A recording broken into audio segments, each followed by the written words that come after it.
आदरणीय सभापति जी, देश की पहली सरकार थी, नेहरू जी प्रधानमंत्री थे और मुंबई में जब नेहरू जी प्रधानमंत्री थे तब मुंबई में मजदूरों की एक हड़ताल हुई।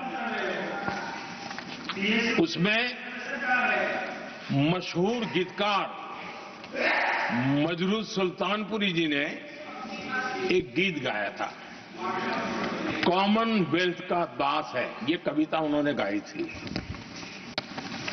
कविता गाने मात्र के गुणे में नेहरू जी ने देश के एक महान कवि को जेल में ठूस दिया।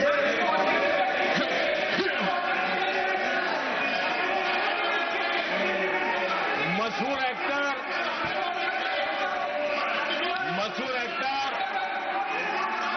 बलराज साहनी